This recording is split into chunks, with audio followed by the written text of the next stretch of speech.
Most power tools are built for heavy lifting, but sometimes you just need to sand a tiny corner on a model kit or smooth out a rough edge on a 3D print without taking off half the material. That is exactly where this little sanding pen comes in.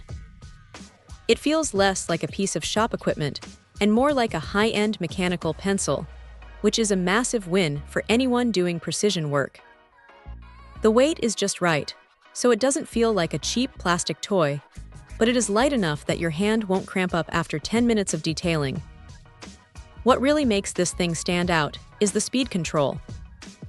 You get 3 settings, ranging from 2,800 to 3,600 strokes per minute. Honestly, for most delicate hobby work, the lowest setting is the sweet spot. It gives you that extra bit of control so you don't accidentally sand through a detail you actually wanted to keep.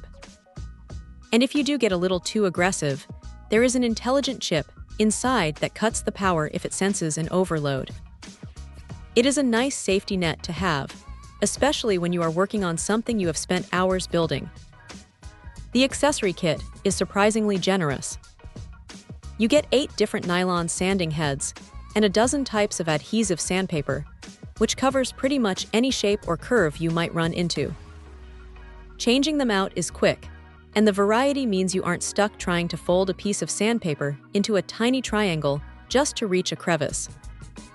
The indicator lights are a bit of a quirky addition, but they do help keep track of what mode you are in, which is helpful when you are focused on the workpiece. Now, the charging situation is interesting. It uses USB rapid charging, and it really does juice up in about 20 minutes. You get roughly an hour and 40 minutes of runtime on a full charge, which is plenty for a single project session. However, it is worth noting that the power source is listed as corded electric in some places, but this is definitely a battery-operated device. Don't expect to plug it into the wall and run it indefinitely. You are tethered to the battery life. Also, while it is fantastic for fine detail, it is not going to replace your palm sander for larger surfaces. It is a specialist tool, not a general-purpose one. If you are into miniatures, jewelry, or small-scale DIY, this thing is a genuine time saver that makes the tedious parts of finishing a project feel a lot less like a chore. It is a solid, well-thought-out little gadget that earns its place on the workbench. Check out the video description for updated price. And thank you for watching this video.